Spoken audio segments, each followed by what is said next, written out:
Hi, this is Linda Burton and Joe Burton. We're here today to talk about a safe place. And in this topic, we're going to talk about how to communicate safe and what does that really look like and how you can start the process of healing. So I'm glad you're here with us, and let's start the show. Okay, I think it's something that we tend to look over and just kind of do an automatic thing and think that we're safe. Uh, I don't think we intend to not be safe. I think you can only be safe by being intentional about it. And if we just be natural, we'll probably create a place that's not very safe. Uh, the reason safety is so important is because relationships thrive and they get their fuel from intimacy. And intimacy has a price, and the price of intimacy is vulnerability. And so intimacy is not sexual. It can be a sexual experience, but it's not sexual in its essence. I think quite often people think intimacy is sexual, but the reality is it's not. It can be involved in sex, it can be in, but in and of itself, intimacy is not sexual. Intimacy is emotional openness with physical closeness. That's what intimacy is. Or we could say it another way: into me, you see intimacy. Uh, and because intimacy fuels relationship, in other words, it's the driving force behind relationships, especially healthy and satisfying relationships. Intimacy fuels those relationships. And without the fuel of intimacy, which costs you vulnerability, your relationship, our relationships aren't satisfying. And that's why it's so important, because of the vulnerable aspect of the cost of intimacy, to create a safe environment where two people can come together and be with one another.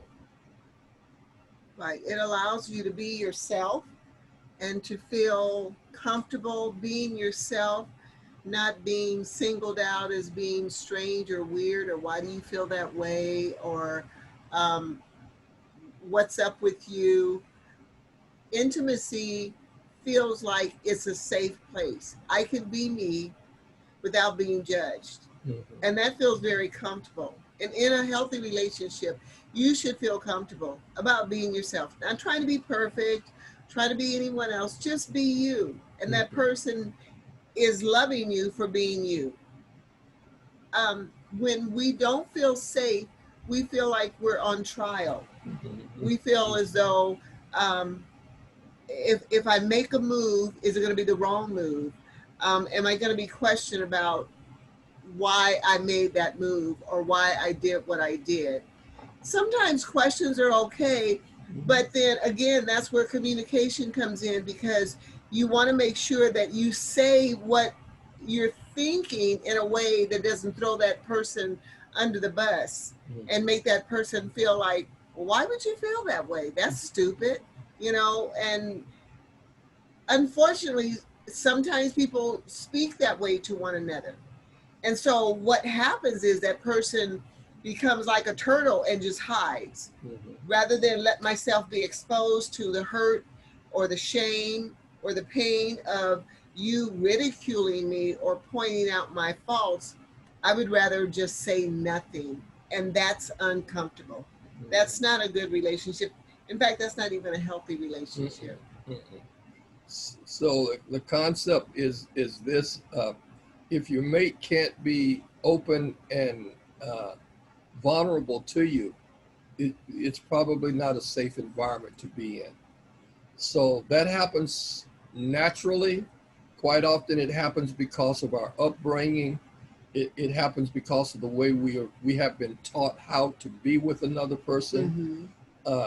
One of the ways you can tell whether a person is half safe or somewhat safe is give them some authority and see how they act with authority. Mhm. Quite often people change when they have a sense of authority.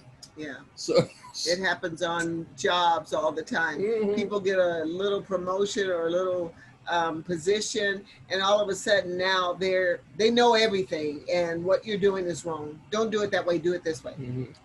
So they have this idea, to stay in charge means I need to stay in power, and to stay in power means I need to put you down. Mm-hmm. That's probably not a safe place to be. No, not at all. That person that has that concept they're not safe enough to become vulnerable to.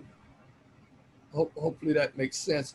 And so if you take a person like that and you put them in a relationship, so how safe will that person be to you if you are trying to become intimate with them, or emotionally open and be physically close at the same time? Mm-hmm.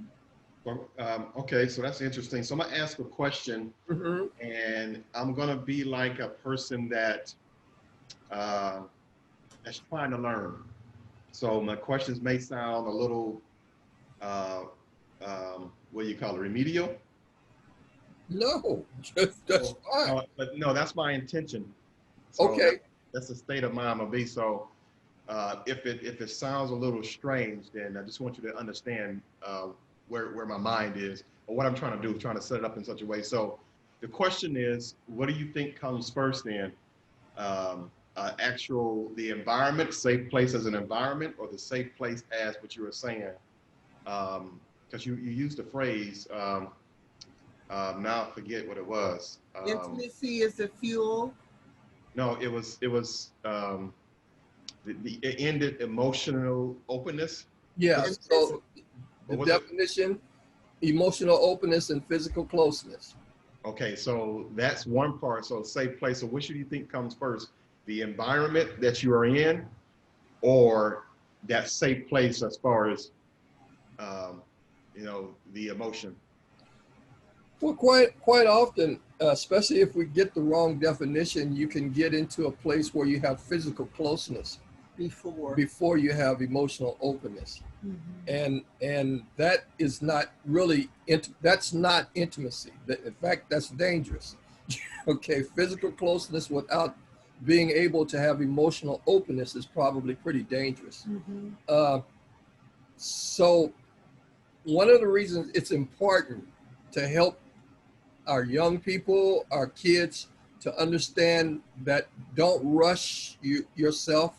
Your natural nature is pushing you to get involved, to become physically involved with a person when you don't really have enough knowledge of who they are. Okay, and so our natural nature just pushes us into relationships. Quite often we get into those relationships, and then Joe, on the other side of that is we think, or we think that the other person is supposed to be safe because we like them or they like us, and we think because we like them and they like us that they're safe, and that's not always true.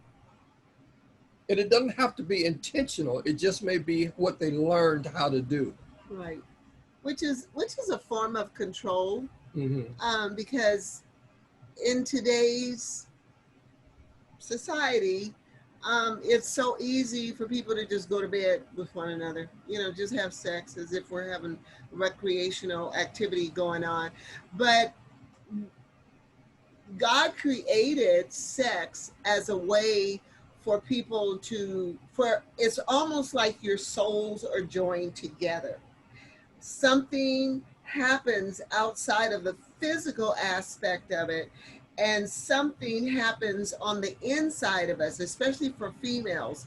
And so when we find out that that person isn't safe, or that person isn't who we thought they were, then we're almost like a wounded animal. We want to hide, we want to get away.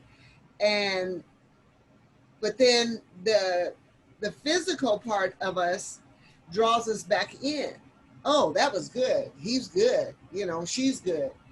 And then we find ourselves just coming together for the physical aspect of the relationship, not really dating. I don't know if people really date anymore, but not dating and finding out who that person is. Courting, back in the day, a man would court a woman and he would ask for, the dad wanted to meet him, the mom wanted to meet him, the family wanted to meet him. That's not really happening like that anymore because people are just getting together so fast. Hey, I don't care what my mom says, I don't care what my dad says. And then we find ourselves in a relationship that's physical, but there is no real connection. And that can be dangerous. Yeah. Because now we're physically connected, but that's all there is. Yeah. And that's not a good place to be. Mm-hmm. It really isn't, because it was created for a oneness. Mm-hmm. And in this generation, and hopefully no one takes offense to this, but people are having so many partners, sexual partners, that when they do find someone, they are wondering, are they as good as John was? Are they as good as Brad was? Is she as good as Gina was? Or is she as good as Barbara was, or whatever? I'm just making some names up. Really, the thing with what Babe is saying is that that's not just a young generation thing. In young generation, they're more open about it. Right. In our generation, we were quiet about it, Mm-hmm. secretive. Mm-hmm. But people knew, Mm-hmm. and we weren't being good examples. Well, many of us weren't being good examples for our children. Mm-hmm. And so now it's difficult to influence our children to do what would be actually a good thing for them to do, because what can you say? Well, you didn't do it. Right. Yeah, and you can't, and that's where the phrase come in: "Do as I say, not as I do." Yeah, exactly. I think we championed that saying. Yeah, Our generation was champions of that. Do as I say, not as I do. Boy, go in there and get ready to go to church. I'm gonna watch the football game. Stuff like that. A lot of wrong. Yeah, it's like you have to think about. I don't know. Like you said, you just grow up and you just start accepting things, right? Instead of asking questions about. And I guess even if you ask questions, that can be shut down too. Yeah. So that's why to do as I say, not as I do. Yeah, exactly. Because we can't really answer those questions. So rather than really examine ourselves to answer that question, we try to do a power trip. Do as I say, not as I do. That's a power trip. I don't want to be accountable, but you better be accountable. Mm-hmm. Now, and I have seen, so there's a flip side of that too, or the other end of the spectrum, where people know that, so they don't actually go and try to be an influence at all. Like, hey, I can't tell the person what to do. I'm doing it myself. Mm-hmm. Right. Right. So you have both ends of the spectrum. Well, you can go to the extreme to the right, or to the extreme to the left, right. Sure. Balance. A lot of people operate on the extremes on either end of that. Yeah. Neither end of it is good for you. And when you think in terms of it, it's not good for our kids. It's just not good. One of the things that really should be, I think, taught, not so much teaching with I'm the teacher, you're the student, not that kind of teaching. Caught is a better word. Mm-hmm. Is a influence that comes from a healthy parent on how to treat. The dad influences the children how to treat the mom, creating a safe place, showing his son how to create a safe place for his future wife by watching how he treats his mom. Quite often that is messed up. The child learns. Not even present. Yeah. It's quite often the child learns how to be hurtful, how to create a unsafe environment. by watching how his dad treats his mom, and vice versa. That goes both ways. That goes, a young girl may learn how not to be respectful to a man by watching how her mom talks to her dad. It goes both ways. So it's really important to have healthy parents in a healthy environment that creates us. You cannot have a safe environment if the two people are not healthy, Right. emotionally stable, secure in who they are. You can't have a safe place like that, because people then are bidding for power. When there's insecurity, people are bidding for power. They're warring to be. I'm the one on top. No, I'm the one on top. All of that kind of stuff, and that creates an unhealthy environment. So the best thing we can do is to be the best examples that we can possibly be as parents or as grandparents, or even someone that a child may watch from afar. The media, unfortunately, has a lot of influence over this new generation, and we can't shield them from what's on TV and what's on the screen and the commercials and all of that, because there's a lot that will grab a person's attention, and these people that are on the screen know that. They study psychology. They know how to grab you and hold you. And then there's algorithms. You know, if you touch a site for too many times, it automatically comes up to you because they know you like it. So the best thing we can do is to be that example, to be opposite of what children see.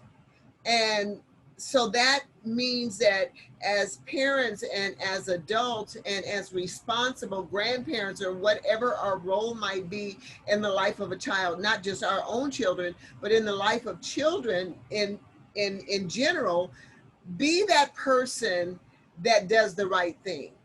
You know, I have young nieces and nephews, and some of them can't believe that we've been married for 50 years because we don't act like it. You know, we're not all bent over. We're not, you know, ignoring each other. We're always engaging because that's just who we are. People need to see an example. And if they don't see an example, then they have nothing to strive for. You know, what they see on TV, that's not good because that's made up. You know, people are kissing and hugging and rubbing and doing all that other stuff. And then, you know, the director says, cut. And they go back to what they're doing, smoking a cigarette, going, you know, to get a drink out of the machine or whatever. Go But get a Pepsi. yeah, go get a Pepsi. But people need real life examples. And so it's not just, we're not just doing this for us, but we're doing it for the next generation. That's what your program is about. Showing the next generation that there's another way to do things, not what's always in front of us, but what is somebody doing on the side that you stop and you're saying, wow, they're different. Why are they different? So that I don't know if we answered all of your questions, Joe, but I'll add some more. But no, I just want to piggyback off that a little bit. I guess we have to learn how to be like a tree. You know, you plant the seed of a tree. It's not a full-grown tree the next day or the next week or even the next month. Right. Some of those trees take, 30, 50 years, right? Right. So it's the slow and steady that you have to be, and then your outcome, you won't really see it until much later. So, but that's the problem with us now in our society is we want results. Yeah, right away. Quick, right? And so that's what the society is like right now. We want results quick. So they manufacture those results very quick. Yep. But it takes a lot of patience. It does. Even for the teacher. That's what I have learned. Oh yes. Oh yes. Some patience to teach, and and not get offended because somebody else is not picking up your lesson. right? Yeah. If you, I guess you got to know in your heart that you are right, and you know you're doing the right thing, because it's not that you made up your own mind that you're doing it right. You're using your examples that you learn, right? Yeah. So Yes. I it's think important. I think too, Joe, that one of the difficulties that we run into, especially when our kids become teenagers, is that if we didn't pour enough or build enough influence in them when they were younger, Right. Mm. They can't hear you now. they can't hear you now.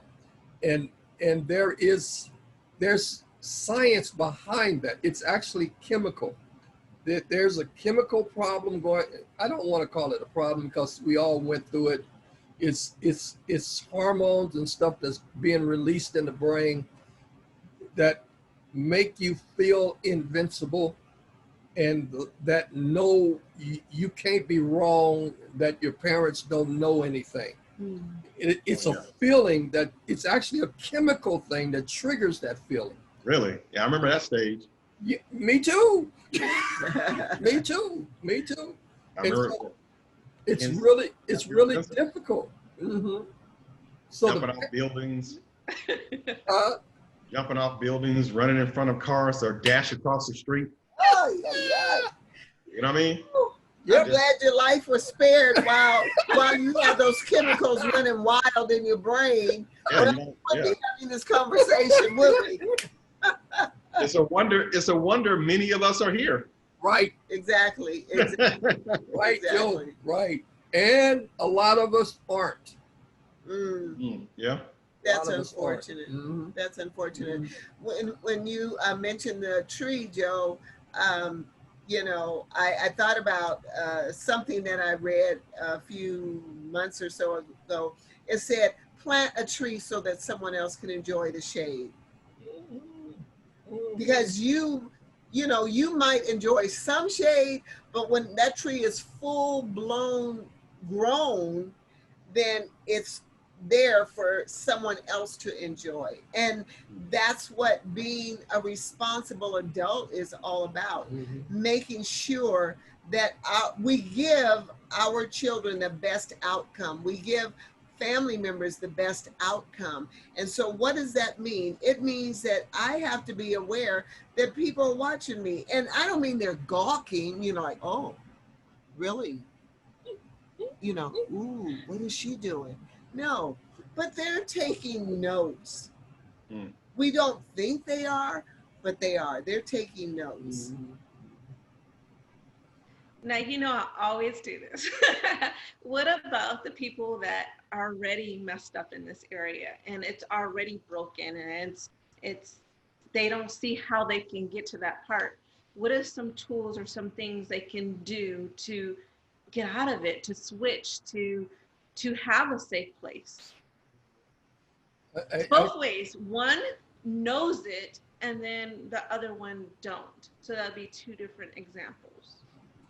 That's a difficult place, Linda. That's a difficult place.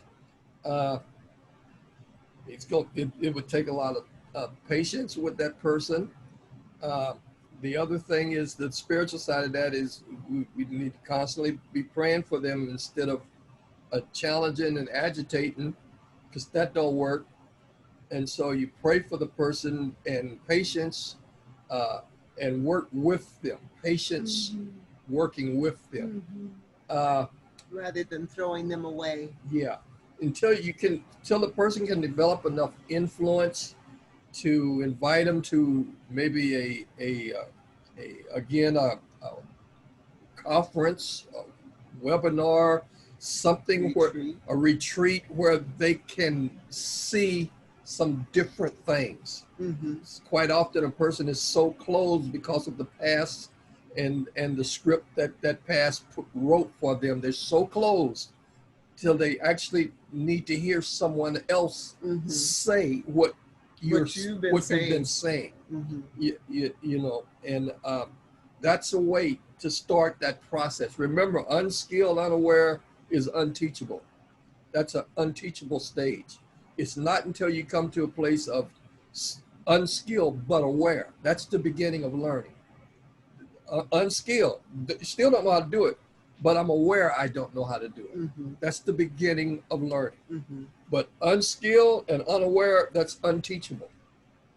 So you recommend that they do try to let them know what's going on. They don't just hold it inside and, Yeah, oh, and yeah. live with it, but they have to discuss it, figure out how to discuss it, and let them know how they feel and what's going on. Okay. Yes. In fact, now when it comes to the skills of creating a safe environment, we're basically just talking about the importance of, but when it comes to the skills of a safe environment, the very first thing two people should probably have this conversation. Let's have a funeral.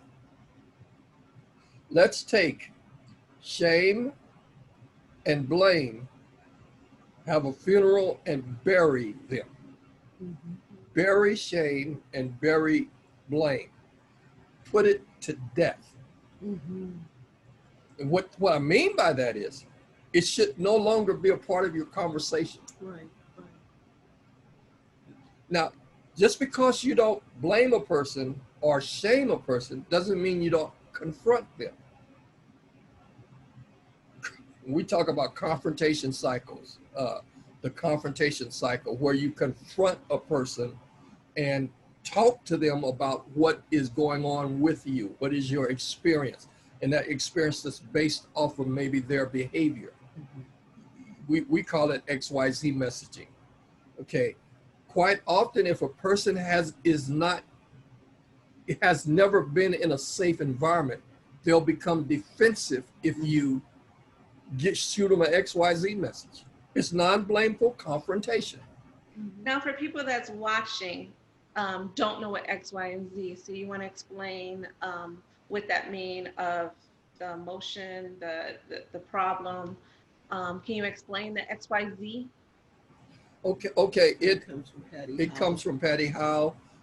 She's the creator of about 8 or 9 curriculums that we're certified in from Healthy Relationships, California. Mm-hmm. And what that says is it's a formula for confronting a person. Mm-hmm. X stands for non-blameful disclosure of behavior. It's just disclosing what the behavior is that is a problem for you. Mm-hmm. Okay. The Y stands for the tangible effect, tangible or concrete effect that behavior has on you. Mm-hmm. Okay. And the Z stands for my feelings about that experience, Mm-hmm. or that tangible effect, not the person, the tangible effect. Mm-hmm. For example, here is an XYZ message. When you leave your dishes in the sink, Who, me? that's X. Mm-hmm. It's not blameful. It's just stating the facts. Mm-hmm. Then I have to wash the dishes before I can make my salad. I'm sorry. That's the concrete, tangible effect of the behavior. That's my experience. Now I have to do something as a result of what you failed to do. Mm-hmm. And I feel frustrated or Mhm. irritated or Mhm. angry. Mm-hmm. The only time I address you is when I say what you actually did. I'm not blaming you. I'm just saying, because what we have to do is orientate the person to the problem. Right. Right. So that they want to work with us. Now, So how do if, you? Oh, go ahead. so if a person if they're not secure in who they are, if they haven't been in a safe environment, they may become defensive. Mm-hmm. And say things like, well, you left dirty dishes in the sink last week, and what did I have to do? I had to wash the dishes too. Mm-hmm. Mm-hmm. So the best way, according to the research, to de-escalate a person who is defensive is to power listen them. Mm-hmm. When a person feels heard, they de-escalate. Mm-hmm. I think I said, is that the right word? Yes. Okay. Yes. You said it Of right. course. They calm down. Okay, that's more my word. Now, that sounds great, but you used another word that, and I'm sorry to do this, but we know that language, but I want to make sure the listeners know that language. And you used the word power listening. And I don't want them to think it's regular listening or just listening harder. So can you clarify now how to power listen?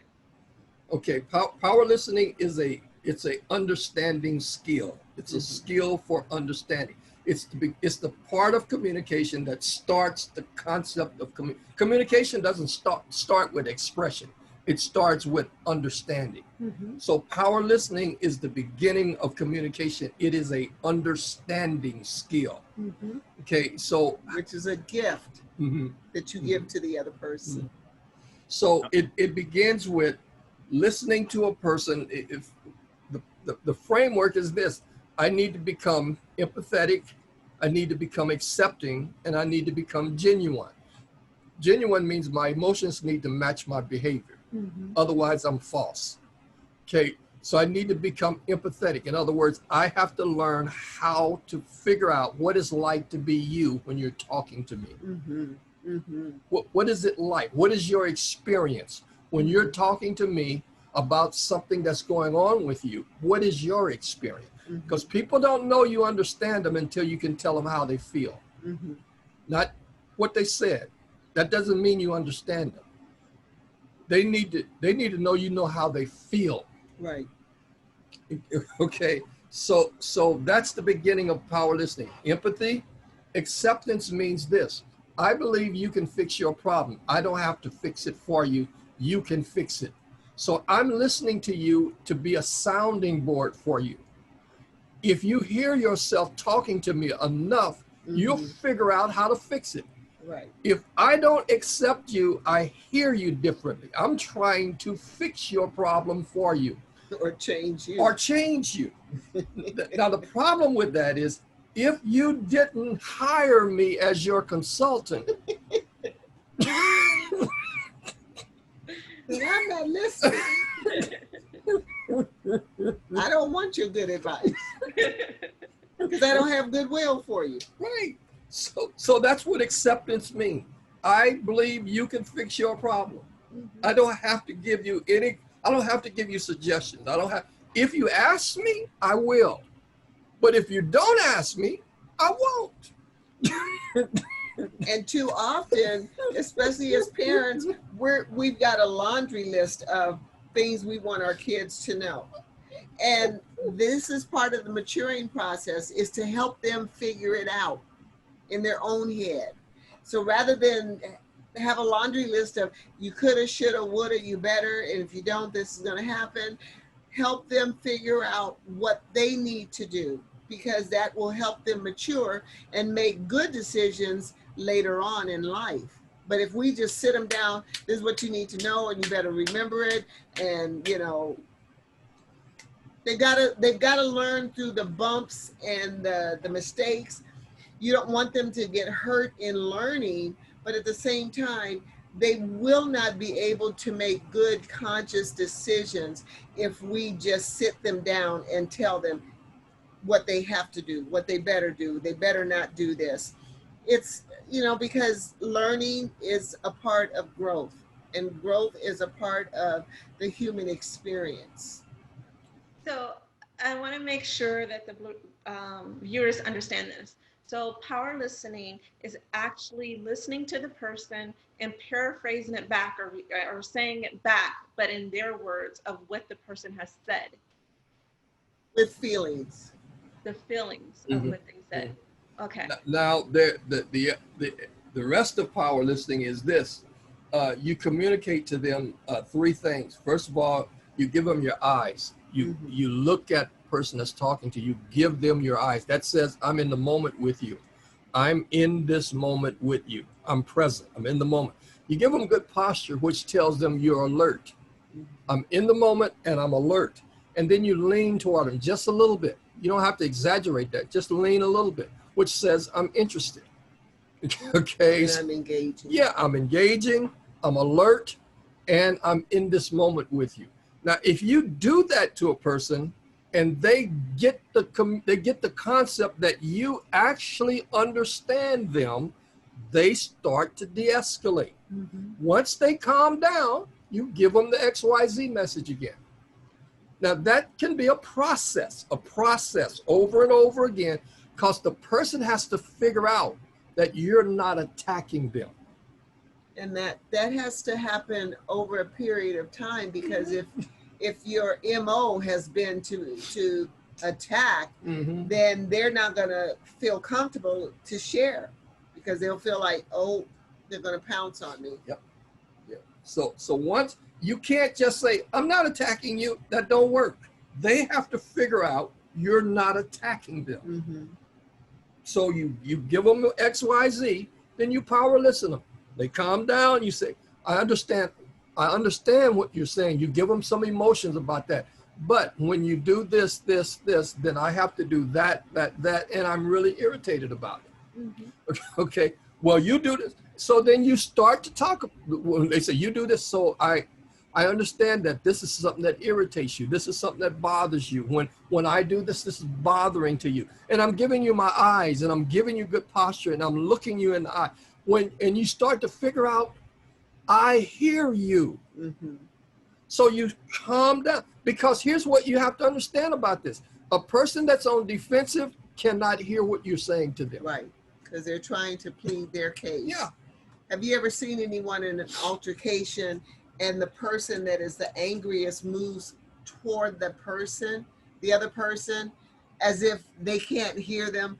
It's like, I need you to hear me, and people are this far apart where somebody could punch somebody. But what we do is we get louder, because we want to make our case. We want to prove our point. And sometimes this happens in a home. The dad is, I told you, you need to listen, blah, blah, blah, blah, blah.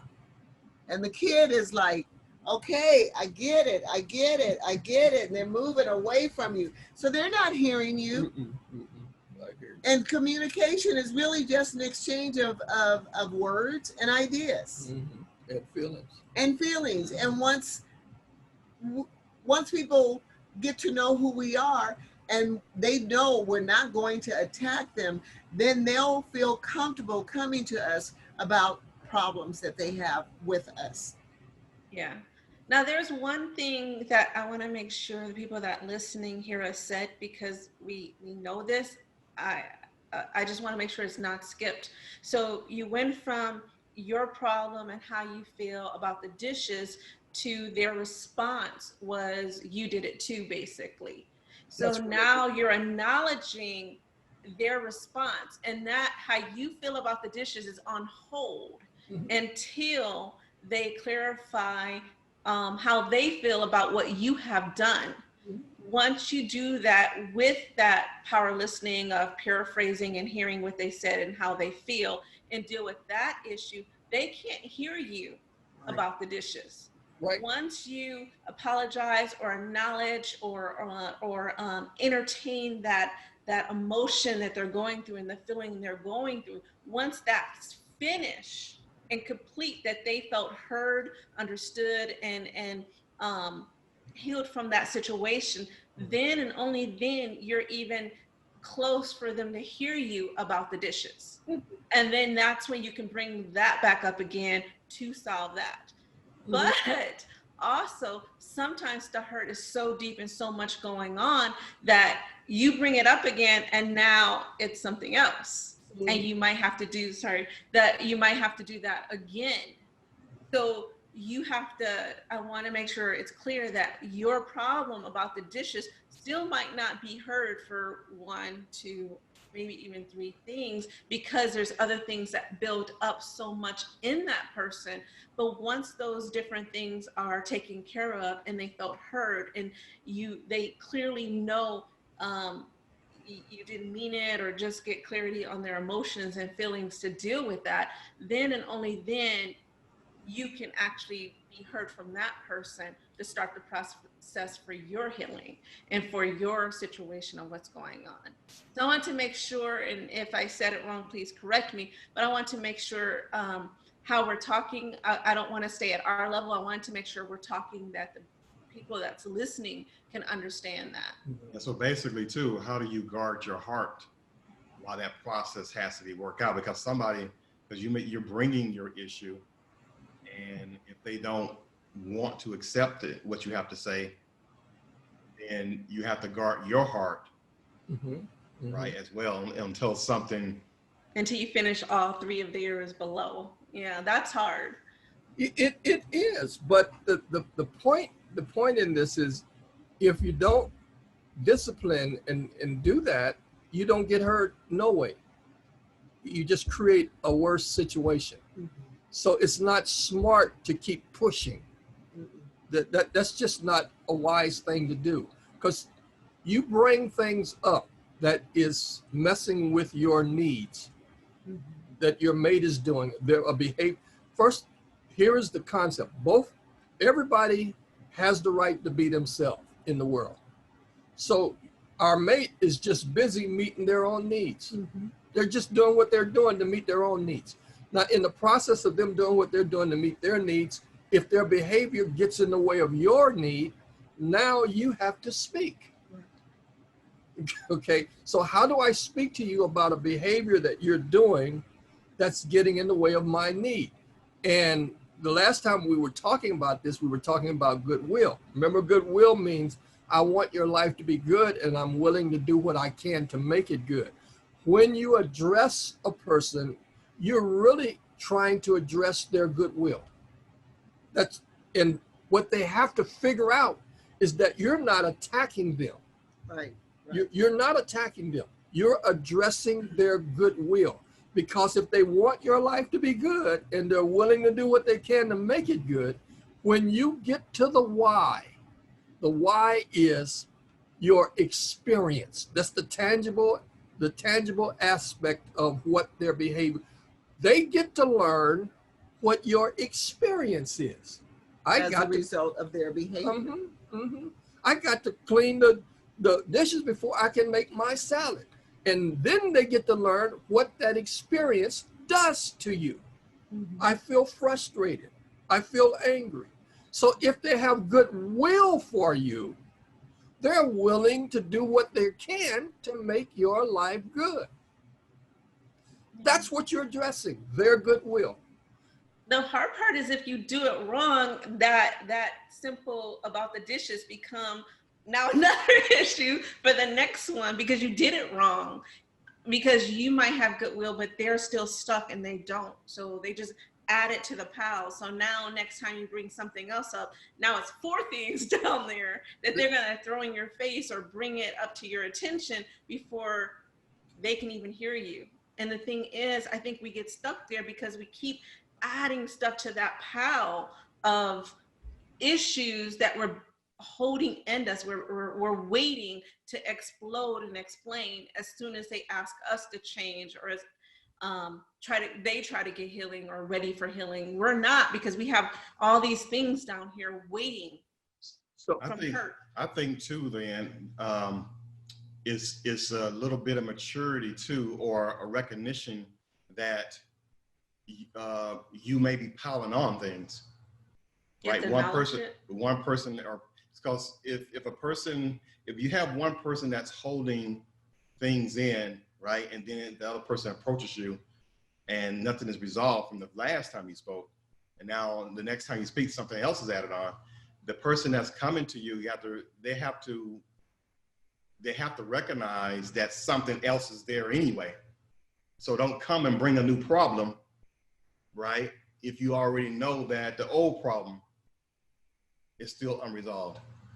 Okay, so discuss the old problem. So, right, so you got to make sure, because things can pile up, right? So if you're approaching something like, if you're approaching like your example about the dishes in the sink, but if you're coming with another problem, and when you're still kind of have a problem, when you still have an issue with the first problem, right? So I have to recognize too, instead of just keep coming to you with this and now it's this deep, I need to be, recognize that, hey, I mean, I don't know what it's called.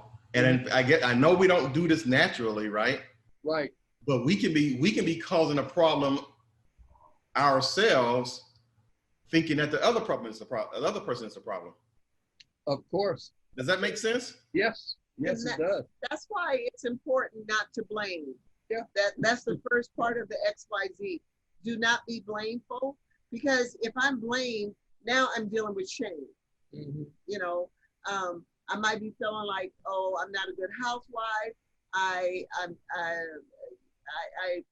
don't do things as well as I could or should, and so that adds to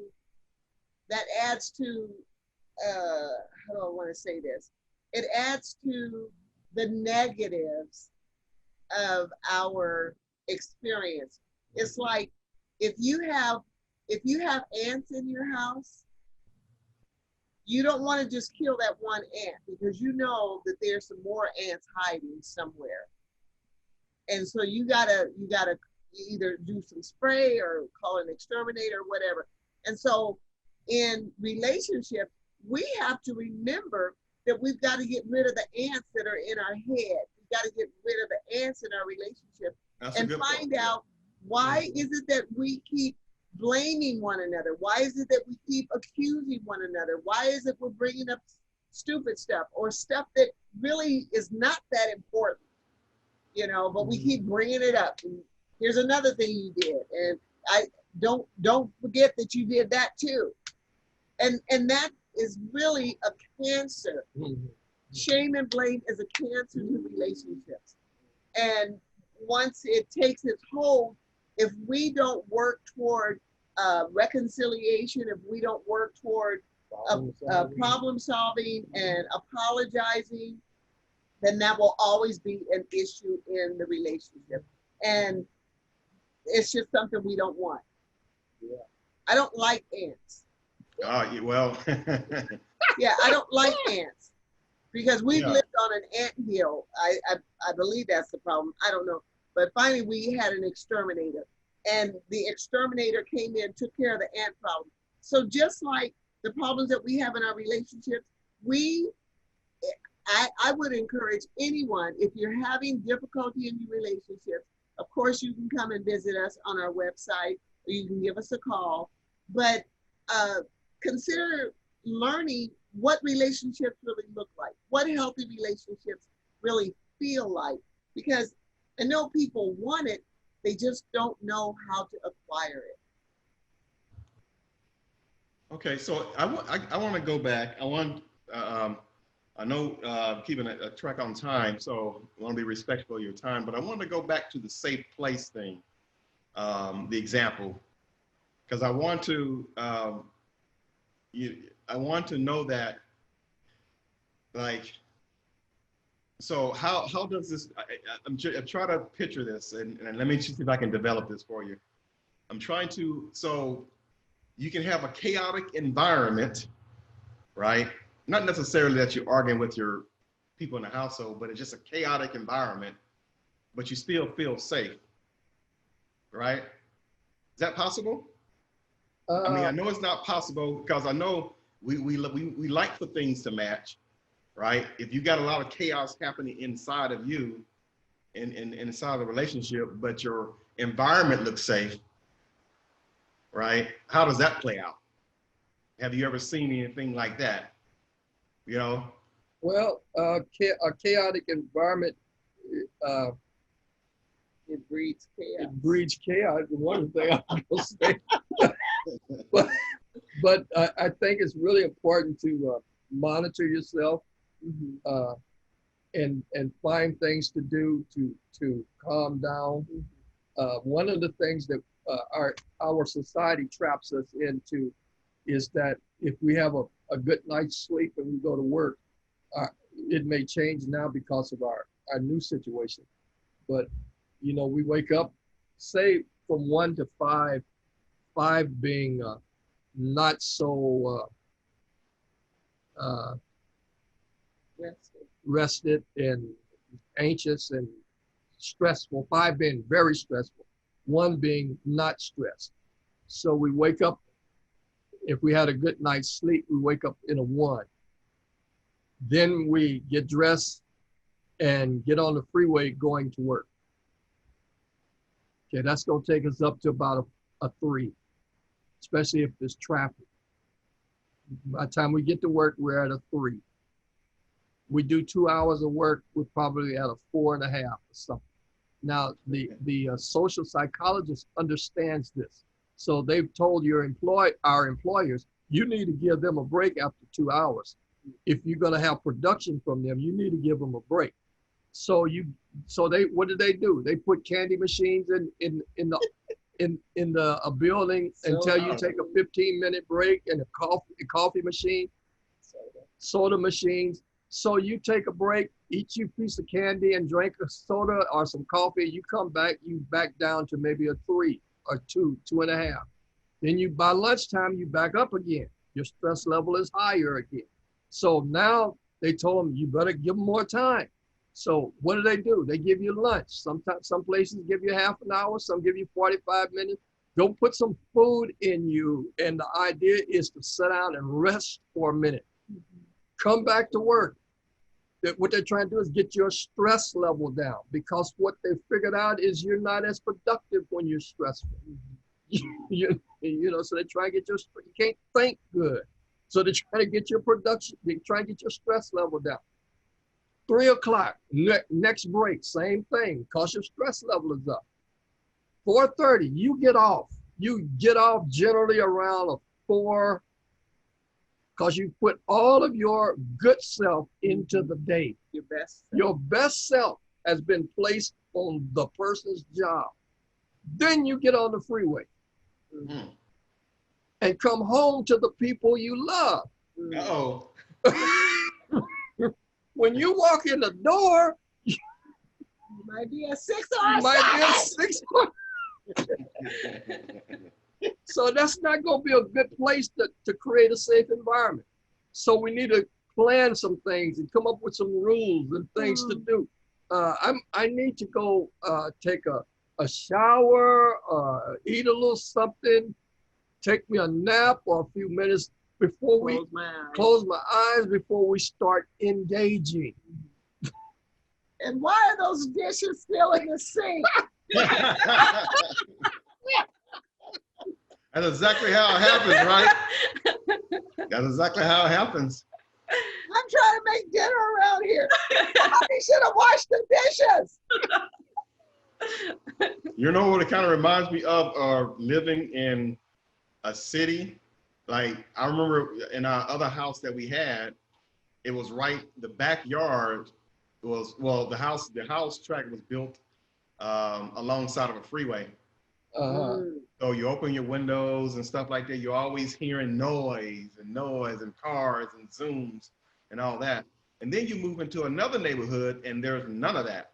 It's like, man, it's so quiet. You know, so it's an adjustment. And some people don't like that. Some people like the noise, right? Some people like that chaos. Yeah. And if you can do chaos and still create safe environment, fine. But if you can't, like how some families, because I have heard some families, they yell when they talk. Hey, pass me a drink, mama. And then you get somebody, you know, and they're like, man, why are you guys yelling all the time? Are you mad? I'm like, no, that's just how we talk. And nobody's mad. So I don't know, man. It's just like, you got to make your adjustments, right? Yeah. You got to be mindful. Why are you? I don't know. Yep. Safe environment. So something can still be a safe environment, even though it can look, it may be chaotic to you, but it can still be a safe environment. Right? Sure. So it's like the game of Monopoly. I always compare, you know, every household place, they have their own rules for Monopoly. So you just got to adapt, right? Yep. Especially if it works for you, then it works. That's the thing we have to understand. If it works, it works. Yeah. If it don't work, stop doing stuff that don't work. Yeah.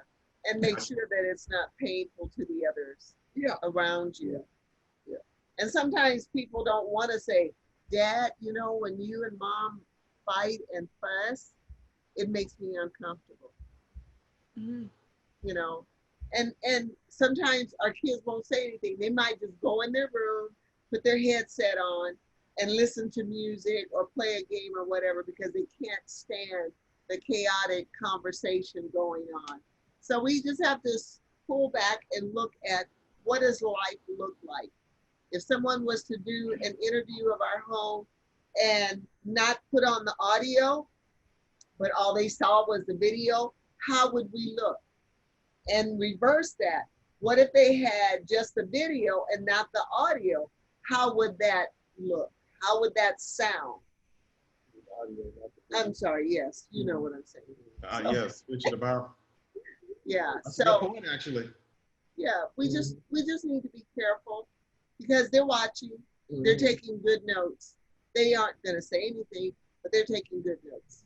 I wonder what kind of letter grade that I'm gonna get, you know, for me, you know, because, and you bring God into the picture, and I wonder what, I mean, I wonder what kind of letter grades, you know, I mean, and I know the Bible doesn't mention about letter grades, but it mentions well done and all that kind of stuff, right? But I wonder, you know, because I understand letter grades, I understand percentages. Well, I think it's good probably to the best thing to do is grade ourselves. Psalms, I think it's what is it, 116 and 28. Is it 16? I forget, I'm losing it now. It says in his presence is fullness of joy, and at his right hand there are pleasures forevermore. 16 and 11, Psalm 16 and 11. And so the question always becomes now, okay, so what's in my presence? If in his presence is fullness of joy, and at his right hand there are pleasures forevermore, what's in my presence? What do people experience when they come into my presence? Okay, now, so 1 being they experience joy, 5 being it's painful. Where would we rate ourselves? Because that's the beginning of becoming intentional about improving. Okay, and so it's really important for us to acknowledge where we're, because we know ourselves better than anybody. So how do I rate myself from 1 to where am I? I got to give myself a number, because if I don't give myself a number, then I can't start to work at getting better. So acknowledge where you are so you can become where you want to be, or Right. go where you want to be. Right. So. Right. Don't grade on the curve. I'll throw an extra 10 points in there in a minute now. Go ahead and slide that in there. Be honest with yourself. You slide that extra 10. Extra 10. I had that 10 in the bank, so I might as well just put that 10.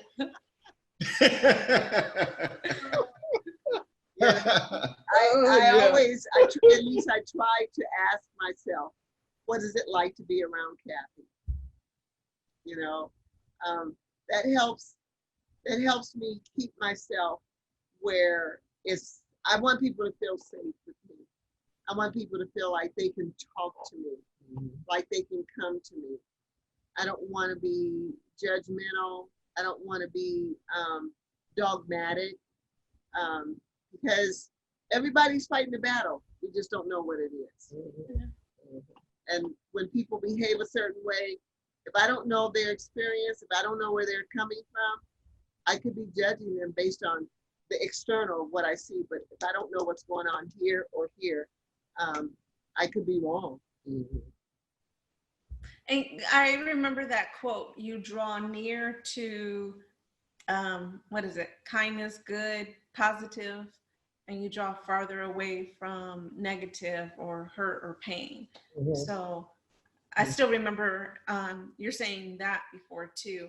and we take that for granted. We just assume they're supposed to hear what I say, or because of my position, I can talk like this, or because I'm mad, I have a right to say it this way. Instead of realizing they still, that they're going to draw farther away if you don't say it in the right way. It's fine to express yourself. It's just, how do you express yourself? Sure. I'm sure we can go on and on about the topic. So any closing words? I know we're probably at time right now.